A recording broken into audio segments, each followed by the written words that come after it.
This is Jeff Timberell, Director of the Southwest Florida Real Estate Investment Association, here to talk about real-world real estate investing Part 1. This is going to be the first video in a longer series of videos. This mirrors presentations we have been doing in the Southwest Florida REIA for the last 3 months. Disclosure, we're sharing our own experiences and knowledge with you. Please do your own due diligence before utilizing anything here.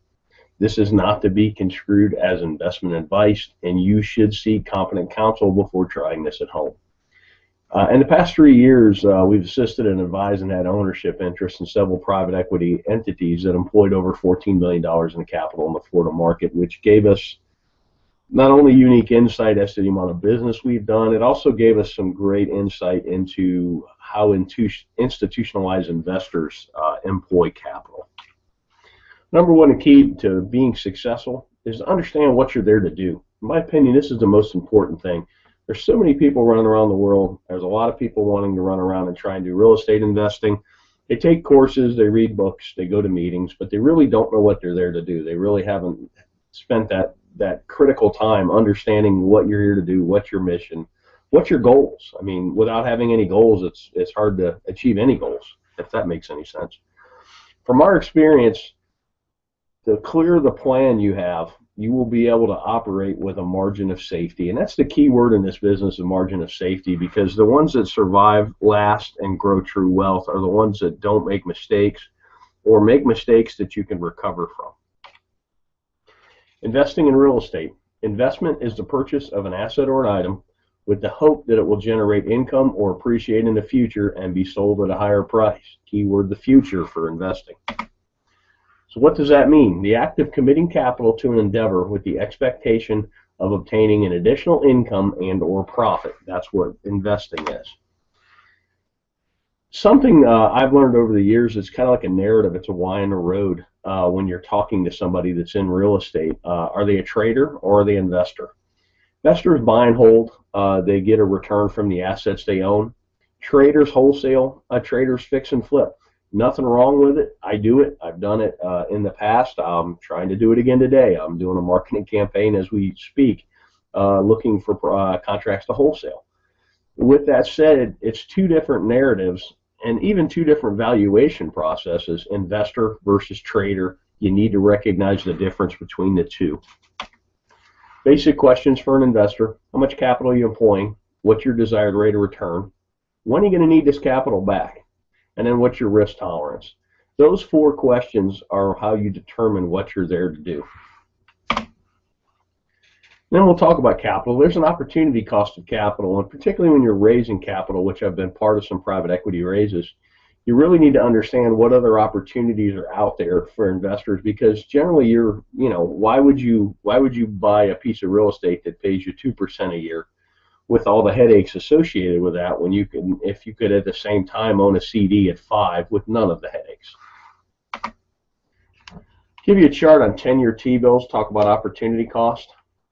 You can really see the recession, the Lehman Brothers crash really killed yields, but it's killed yields no matter what. I mean, pretty much at the time I'm talking about this, yields for a 10-year T-bill are bouncing between 2.6 and 2.8%. That's a terrible yield, particularly with the amount of money they're printing. Then you go back 10 years, and this is why investment real estate has become so popular, because it's one of the few places you can get a yield. Here's CD rates from 1984 on, and if you notice, about early 2000s, everybody got excited about real estate, and that's because the CD rates of return just continued to go down. So right now, my God, on a 1-year CD, you're getting not even 1%. That makes real estate attractive, and that's something to watch as well. As CD rates and other rates on financial instruments go up, real estate may not appear as sexy, particularly to an investor who bought in the valley and bought right and has quite a bit of gain on the table. So opportunity costs in the real world. We already kind of talked about this.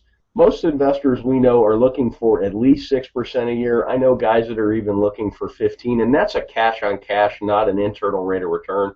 That would be a whole nother video that could be a whole day's worth, understanding the difference between the two. But what here I'm talking about is a yearly cash on cash return. And you got to be mindful of unrealistic expectations. I've seen people that have pitched 30% returns, and I've seen investors that are looking for 30% returns. And it's really hard to do. There's a lot of randomness and a lot of happenstance, and you're going to lose a lot more than you're going to win when you're dialing up those kind of deals. Unrealistic returns can lead to bad decision making because you seem to be chasing the golden goose instead of chasing a stable investment that pays you to own it. Let's talk about risk tolerance. These are two great quotes by Warren Buffett. And risk tolerance is really age dependent and your financial situation dependent as well. But here's a great quote. Look at the market fluctuations as your friend rather than your enemy. Profit from folly rather than participate in it. And that's most real estate investors. You're supposed to be a contrarian. I kind of put the world in, you're either a salmon or you're a lemming. You're either running with the crowd or you're running against the crowd. And here's another great one. The main danger is that the timid or beginning investor will enter the market at a time of extreme exuberance and then become disillusioned when the paper losses occur. The key is to not panic and do math-based risk assessments and then math-based evaluations and then sit down and decide what you're doing. You could have bought a home in Cape Coral, Florida at the height of the market at 320 and paid cash, held it all the way through the crash, and still got a better rate of return than CDs, and it's a terrible investment because your basis is so high. Or if you trade it out, you would literally be losing money. But it's sad but you actually would have outperformed the CD, and that's kind of a interesting thing. We did some case studies of people that had bought at the top and had they held and if they had mortgages, and I think that video is on our YouTube channel as well. Thanks for watching. You can always check out our website at swflreia.com. There should be a link at the bottom of this video.